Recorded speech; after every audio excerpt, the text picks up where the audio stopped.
Hi, my name's Paul. Paul, you know a bit about road signs, don't you?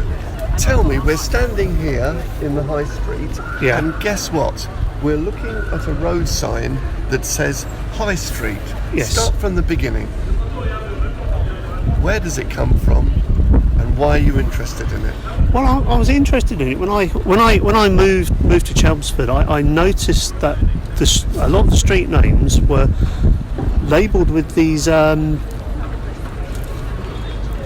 signs which use a rather interesting form of lettering. It's one I hadn't seen before, and Interesting. I thought road signs like that, in that shape, were fairly common. the lettering is different. It's not the sort of lettering I'm used to. I've seen various sort of serif and sans serif typefaces used as street lettering, but these looked a bit more sort of informal, hand cut perhaps. They looked a little bit more organic in their form, so I started taking photos of them. my main aim was to collect an alphabet, to get an uppercase alphabet and a lowercase alphabet. My former typography tutor suggested rather stupidly that I should just go and photograph as many as I could find, so that set me off going around the city looking for more of these signs and photographing them, and I got about 200 pictures. 200 photographs of road signs? Yeah. And did you get the capitals and the lowercase? Most of them. I haven't got, for example, some were missing. I don't have a Q? There isn't a Q as far as I can find one. I had to invent a few of the letters myself because I felt that I wanted the complete alphabet. So I think it was a Q and an uppercase Q and an uppercase U I had to design, but that's based on existing letters which we've got already, like the O and the what was the one I used for? Probably the O for, no, not the O.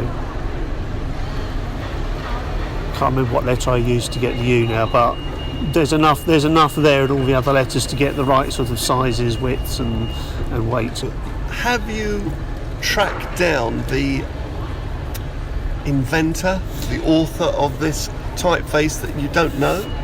I managed to find one of the signs. I thought when I got the pictures home, I thought I got this sort of black, dirty blur, but it turns out it was the maker's stamp, which was the Royal Label Factory. And there's only one sign in the city I photographed with that label. Where's that? Heath Drive was the nameplate I found with the maker's stamp on it. If I hadn't photographed that one, I wouldn't have found out who'd made them, probably for quite a while. But fortunately I had a slight exchange of information with the person who runs the company at the moment, or someone who works there. It's still going? It's still going. It moved from Stratford quite a while ago, and unfortunately they appear to have destroyed all the wooden tooling for these letters and for a lot of other pre-war boys signs, and now you're looking very distressed. What is the typeface called then? It doesn't have a name as far as I'm aware, no.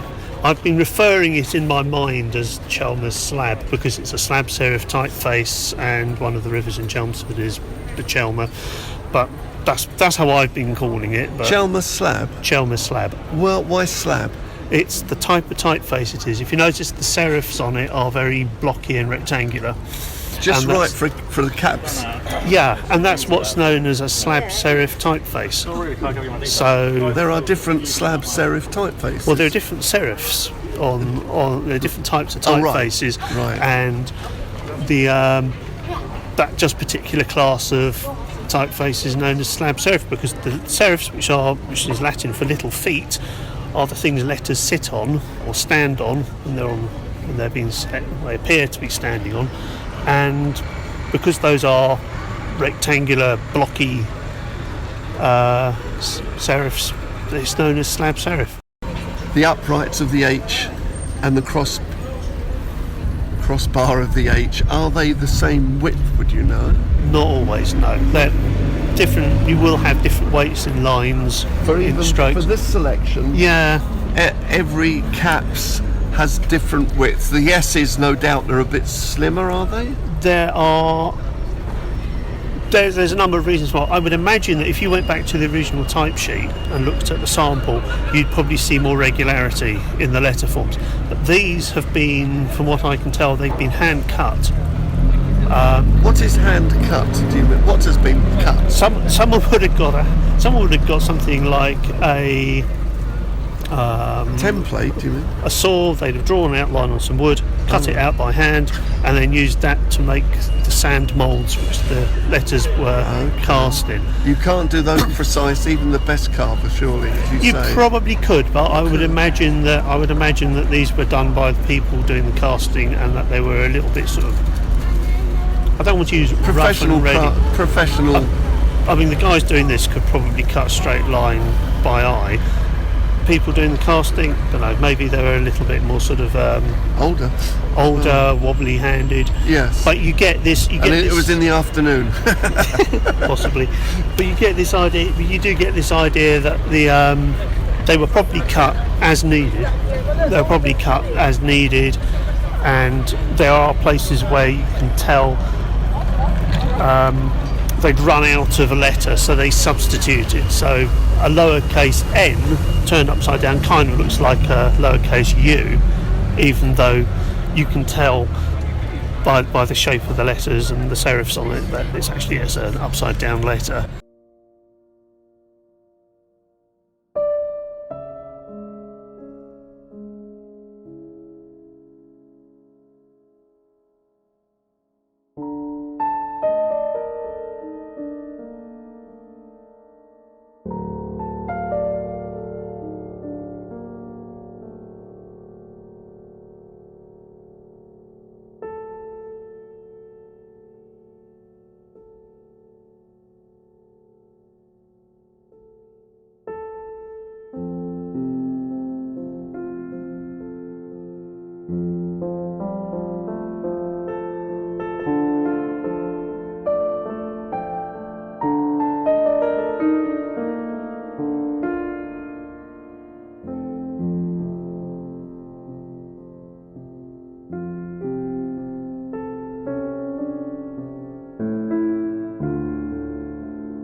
Hello. You can make a comment if you like. Yeah, well, that's very kind of you. We're just setting out the half moon square lettering here in the middle of sunny Chelmsford. What typeface are you using? Well, it's not a typeface, it's sans serif lettering, but it's very much Gill. Do you know sans Gill? I know sans. Gill sans, well, it's derived from that. Yeah, but obviously we're 21st century, so we're doing our own lettering. Well done. And what are you going to call it? Half Moon Sans? Half moon square, because that's what we are. No, I mean you haven't given a name to your typeface. No, it's half moon square type. Ah, love it. So it's. Can you go right to the end and we'll fold it in half? Yeah, do I want to centerline this way first? Oh, yeah. All right.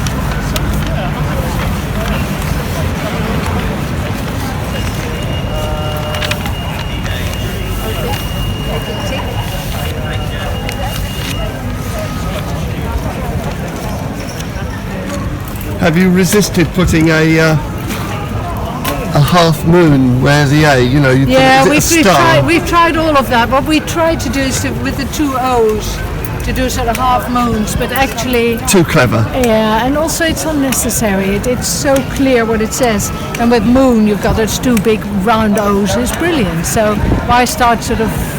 It's a full moon. It's full moons. Yeah, well, two full moons. Yeah, well that's once in a blue moon. Twice in a blue moon. Or once in 2 blue moons. Yeah. All right. Will someone have to clean the concrete before you? It's actually York stone. It's a very nice piece of stone, and it doesn't need to be cleaned. It's just what. Oh, natural. Yeah, and it's also what stone does. It's Yes, as they said at Guildford Cathedral. You know about Guildford Cathedral? Only what I've seen on TV. Oh. Guildford Cathedral has got some work by Eric Gill, and we are very much from that tradition. Oh. My late husband was apprenticed to Eric Gill long ago in the 30s. Yes. And so there's definitely a sort of kinship. What was your husband's name? David Kindersley. So you can look him up.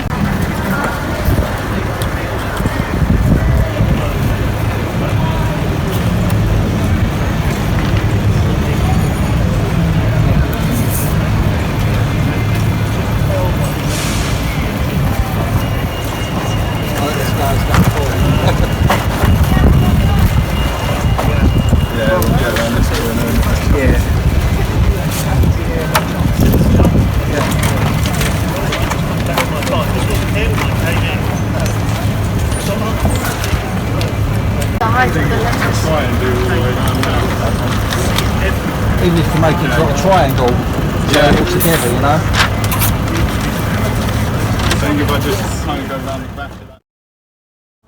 Okay, so what I did, I cut out my name in plywood to match the exact height of these letters, and you realise how big these are, because that's the span of my hand. And outside in the open environment, it's a natural size you get used to. Indoors, this is massive. Would you like to just run your arm along the top, Paul? Just start your arm down here, your elbow. So that's how many elbows, as it were? 1, 2, and a hand. If you're going to be in a small caravan, you can't look anywhere else. So, is this the only example of High Street here? How many signs do we have? One here, one there. One there. There might be another one further down. And we're going to have to wave goodbye to them in how many months or weeks? I don't know. I know the metal ones, which are on various housing estates, which are a bit more battered, have been removed. I don't know how long these ones in the High Street have got to remain, or how long they've got before they vanish. Just using your hand, we're saying that this is the same. This is handmade from a bit of wood that's carved. Yeah, I would say that's been cut out. That would. And they've got the same width here, do they, as here, and here as here? Yeah. They look slightly different. This one, doesn't it? There are slight variations. We've got this curving in here. If you look at these, they're a bit wobbly. I know the black paint doesn't help, but these all look a bit uneven. Do the two E's match? Have they come out of the same block so they would match? I'd say that is a bit straighter than that, but again, that's been painted as well. Yes. But these would have been cut individually, so there will be slight differences. Look at this. Look, this is a delight where it gets thicker, isn't it? And it gets thicker here. Around slightly, and you've got a slight curve in the shape under there. And it's got the serif. Is a lot shorter, say, than the H. Yes, here. they will be, because that's lowercase and that's uppercase. I gotcha. I'm glad we've moved around here. This is superb. There's something very pleasing about that sign. Why? I don't know. I think it's just, there is something, isn't there? Yeah. I think it's just sort of. Is it the gentle use of serif? For instance, why don't they have serif here? They have it here. Well, that's just because of the way the letters are made. Okay, but they could make that straight down and they could, couldn't they? They could. A lot of typeface owes its existence to calligraphy. So if you can imagine, someone with a paintbrush has gone around and swept up. Yes. They've topped off a G. They've topped. The I is lowercase. Yeah. has it here, and has it here. It doesn't have it at the end here. No, it won't. It'll look too bulky if it had that. Right. Nothing on the E at all. No. It looks a bit bare, but I suppose to distinguish it from an O, I don't know. I think the E's probably got enough going on already. If you have a block here, it'll close it off around that area, so it will be more. You know, you're talking about size here. I've just noticed high isn't exactly the longest word in the alphabet.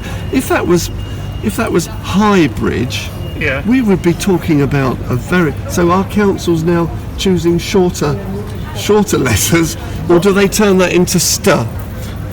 Sometimes they Or turn it into rada. straight, but sometimes you'll find that the spacing between letters gets really, really cramped.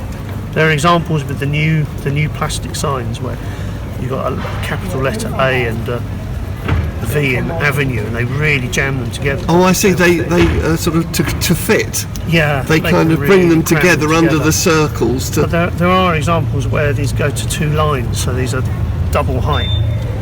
Yes. Now that in a caravan would.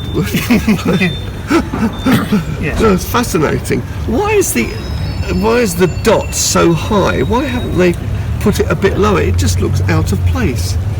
I would imagine. It looks like it's bounced there.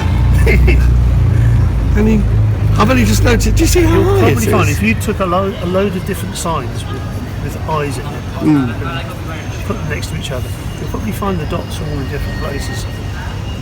Right. They've been stuck on by whoever set up the moulding for the sign. Yeah, I think this guy was having a laugh. I don't think it's symmetrical, is it? Unless he wanted to create a. I think that does fit in with. You think with so? That person. Okay. But I don't know really. Yeah, it looks like to me someone's raised their eyebrows. But how were they made? They were made needs must when they wanted a high street. If they went down the list of Chelmsford, did they? I mean, is there a point where you can say the number of how many did you say that you'd photographed? I've got about 200. 200. Some of them are a different typeface. So there's 2. I was after the cast metal ones. I wasn't after the pressed metal ones and the plastic ones. So why not those the pressed metal ones? Did the same company make the pressed metal ones, do you believe? As far as I'm aware, no. And the pressed metal ones mostly use the Kindersley typeface, which are what these people are carving today, which is why I'm here. Why I stopped here, because I saw the name. So the pressed metal typefaces, pressed metal signs are mostly the same typeface as those used on the plastic signs we have around town now. So I was interested in the cast metal ones just because they were cast metal, and there's an entirely different industrial process used to make those. There's sand, there's hot metal, there's huge scope for industrial disaster if you're not careful with it. But it's cast metal, and that was just interesting. These signs were made using almost a process which we don't use on such a large scale now. It's so different to the sort of printed plastic signs we're getting now. And obviously the typeface isn't. I mean, the Kindersley typeface, which you use in the plastic signs, you see everywhere now. Pretty much every town you go to uses that typeface for street signs. So something which is so different and quite old. I mean, it's a much older style of lettering. It was just interesting. So you appear to have the demeanour of sadness as you look at those signs. Why are you sad? I don't know. I think they're going away. When I moved here, there are a lot more of them about, and seeing them disappear made me think that I should try collecting an alphabet. That's pretty. Have you approached the council to put in a bid for them? I did ask them if I could have my street name if they went away, if they were going to take it away, and they said maybe, we don't know, but they haven't replaced it yet, so it's still How many there. have been replaced, Paul? I don't know, but I know ones I photographed have gone. Do you think they should maybe, in the name of cultural heritage, retain them? I'd like to see some retained, yeah. What are they being replaced by? Plastic? They're being replaced by plastic ones. Oh my goodness. And the plastic ones don't seem to last as well in some places. I've seen some which have only been up a few years and they're sort of they're crinkling a bit and they don't seem to be as robust. I mean, we could clean up instead of replacing them, they could, I suppose, clean up the existing ones and give them some fresh paint. Oh, but we have to pay people to clean them. I know. Well, we have to pay people to replace them as well. So I have a feeling that the reasoning is that because it's metal, people steal them and try to sell them on for scrap. I don't think they'll manage to steal that one. Not unless that it's the one. guy on the stilts. Yeah, not that one, but I think there are others around which could quite easily be removed. When are you launching a Facebook page to say, help me preserve and save these signs? I don't really have any plans to do that kind of thing. It was really just a sort of personal thing But of is interest. it a loss start. to a city with a heritage? Would it be actually quite a loss? Are there cities, do you know, that preserve their road signs like that? I wouldn't dream of replacing them with plazzies. I'm not aware of any. I know Oxford are using. I know some places. I know Oxford has cast metal signs, and they seem to be using new ones which are cast in metal. But I don't know. I would like to see them preserved in places around the city, but I'm not sure I'm the right person really to lead a campaign to preserve them myself. Would you appeal to somebody, perhaps, to do so? Yeah, I'd like to see some preserved. I certainly think there are sort of areas in the town where perhaps they look more like they belong there because they were put up either where they were built. I think Springfield is one area where I know they went up at the same time the place was built, and there are other places sort of around the Molsham area where they got the old houses, and they just seem to fit there quite nicely, you know. But I suppose if I was commissioning a whole new range of signs, I would actually be looking at these old lettering and say, is there a version of that typeface we can use to continue it? But I think these days the preferences for street name signs go down to about 2 different styles of lettering, 2 different typefaces even. So a lot of the new areas which have been built now, you see in the plan street name plates are Kindersley, and there's no option other than to use that typefaces. So that lady who's carving the Half Moon Square, her late husband was Mr. Kindersley. Yeah. So it was quite apt, isn't it? Yeah, Did you realise that she was? I didn't know that the was widow? going to. I didn't know they were here today at all. It was just a chance thing. I was just coming back to collect my bike and go home, and I thought, Kindersley, there's a name I know. I didn't. So that was interesting. It's nice to see they're out here carving. Do some stone carving here today. I might stick around and watch.